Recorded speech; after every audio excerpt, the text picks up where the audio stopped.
Goodbye, snakes and darkness. Hello, rainbows and glitter. Taylor Swift has returned with her 7th studio album, and today we're going through it track by track. I'll be sharing some of my thoughts on her songwriting techniques, production key points, and just some of my favorite moments and some of my less than favorite moments from Taylor Swift's new album, Lover. Let's blast off and get started.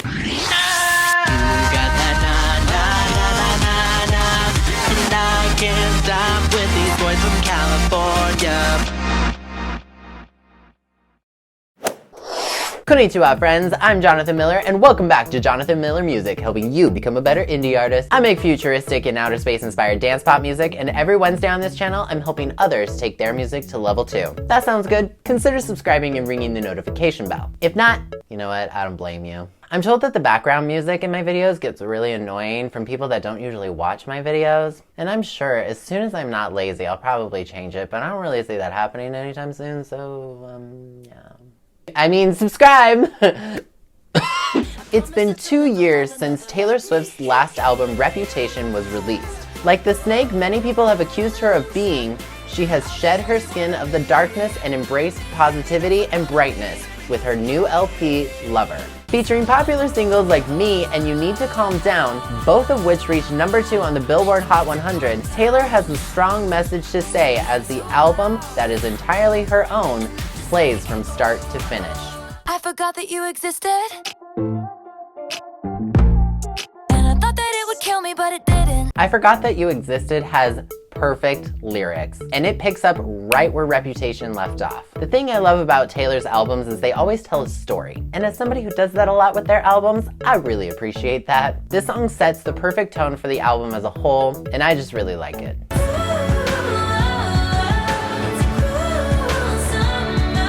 Love the vocoder. If you're a longtime subscriber, you know I'm a fan of that. It's got a beautiful production. It kind of feels like a Reputation song, but not in a bad way. It's got some good energy, and it's a good follow-up to the album opener. Can I go where you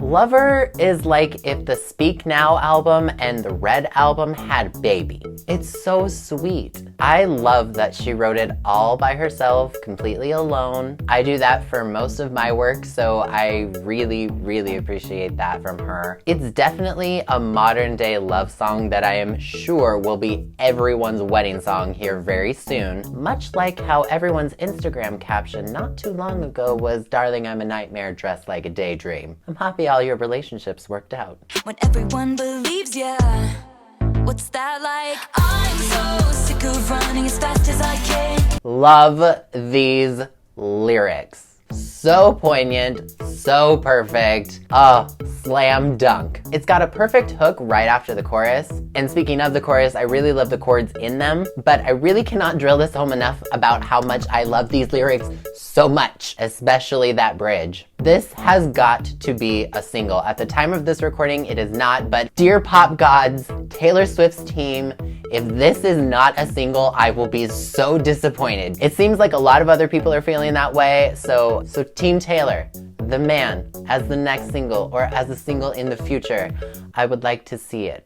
I've been the archer, I've been the prey. The Archer is a beautiful song, but the reverb on it is a little bit too much for me, and I know that that's kind of the atmosphere of the song, but if you're a longtime subscriber, you know that I'm not a huge fan of like that dream pop, atmospheric pop trend that was going on for most of this last year. It's definitely not a bad song, and it's not distracting, but it's just not my favorite production technique, and that's my personal taste. I acknowledge that. But for me, The Archer is like a 7.5 out of 10. He got that boyish look that I like in a man.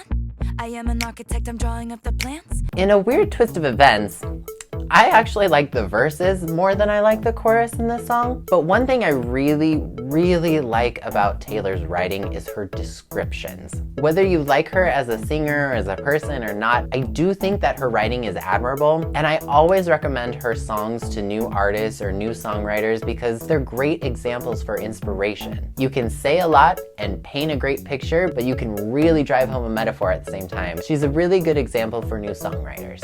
You know I adore you, I'm crazier for you than I was at 16. I feel like Miss Americana and the Heartbreak Prince is kind of like this weird sequel to You Belong With Me, or maybe it's more of a retrospective version of it is a better way to say it. Either way, I really like it. It's also very reflective of how the public has viewed her over the years. So I really like the imagery and the writing in this song and the production. They go really well together, and I feel like if you watch You Belong With Me and then you listen to this song, they kind of tell an interesting, similar story, but maybe I'm just crazy here and I'm the only one who thinks that, but that's what I get from the song.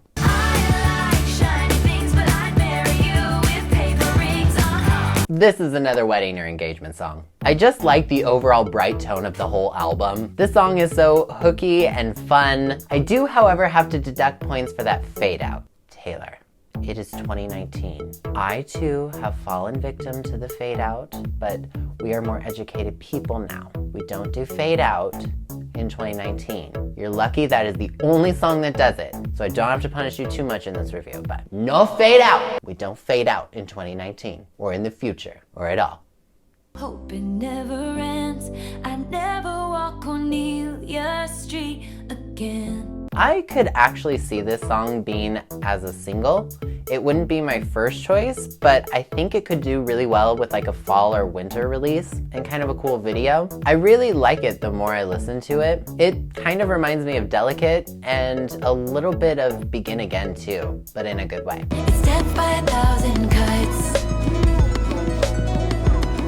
This song has a really cool instrumentation with some unexpected elements in it. It's not my favorite from the record, but again, it's got strong imagery that I really appreciate, so I can't knock it down too much. They say home is where the heart is, but God, I love the English. I love these lyrics, especially home is where the heart is, but that's not where mine is. Based on the pop market right now, I think it's another single-worthy song. It wouldn't be my first choice, but I do think it would be kind of fun to do. Also, God, I love the English, like, don't we all? In doctor's office lighting, I didn't tell you I was scared. Beautiful. Stunning. I love the kind of country throwback with the Dixie Chicks. They are a good complement to this song. It perfectly encapsulates that weird feeling we all go through, that's kind of that helpless feeling where someone we love is sick and we don't really know what to think or feel and how can we be supportive, but you're trying not to make it all about you, even though you're just really confused. And I think that this is a perfect song that very accurately describes that helpless feeling. So it's 10 out of 10 perfection for me. Even if it's a false god, we'd still worship this love. Okay, I'm gonna be honest, this song was not what I thought it was gonna be, and I was kind of let down. I saw the title of the song and I thought it was gonna be this pop anthem that was just like drilling something home, and it wasn't. So then I had to take my expectations off and listen to it again. And it gives me some 90s vibes, which I really appreciate. It's not my favorite right now, but that's okay. I think it's a grower for me. But again, as with this whole thing, it's just my personal opinion. 'Cause shade never made anybody less gay, so I've said it many, many, many times. I love Political Swift. Not that being LGBTQ+ should be some sort of political statement, but we're living in weird times. Anyway, I love this pop anthem from the first moment I heard it. I especially love big pop anthems that have a positive message to send out, or even just an important message. The song is my jam. It's hands down one of my favorites from the record. I feel it's placed really well in the album as well. Also, when she said, "But you're taking shots of me like it's Patron," and I'm just like, damn, it's 7 a.m. I also make pop music for a living, so I felt that hard. hey, it's all me in my head. I love these melodies and this song. It just might be my favorite from the record. This is a highlight for me from Lover. From the moment I heard it, I was so into it. It's got beautiful production. It's got beautiful lyrics. It's beautifully sung. It also kind of gives me some Demi Lovato vibes, which I appreciate. It's just a gorgeous production and song. It is a perfect score for me.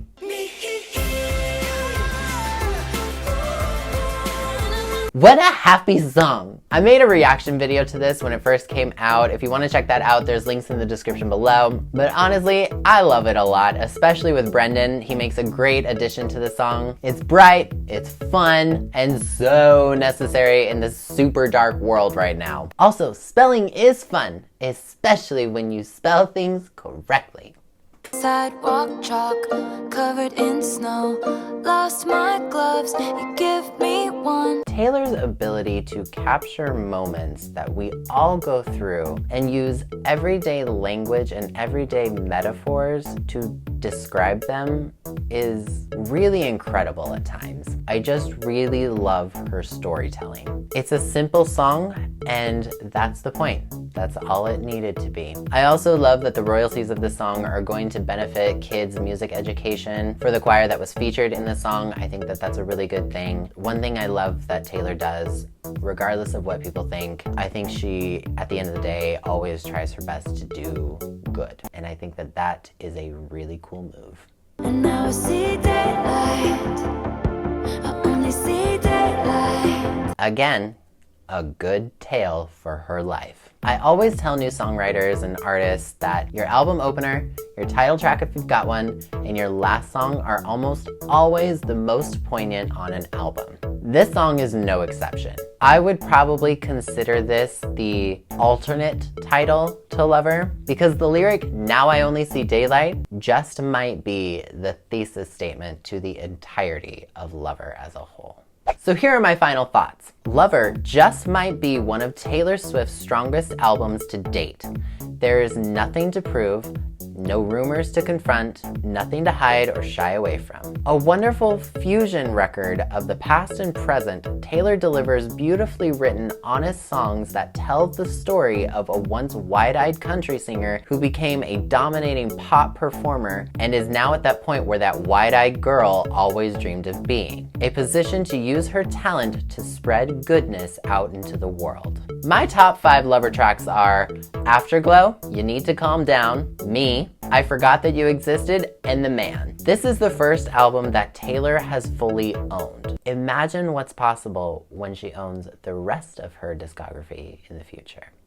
So that is my album review of Taylor Swift's new record, Lover. Question of the video, what are your top 5 from Lover? Leave me a comment below letting me know. If you want to check out my album review for Reputation, there's links in the description below so you can check it out. And as always, if you enjoyed this video, please leave a like on it and subscribe if you're new. I put out new videos every single Wednesday. Once again, I'm Jonathan Miller, and I will see you next time. See you later. Be that bitch, yup.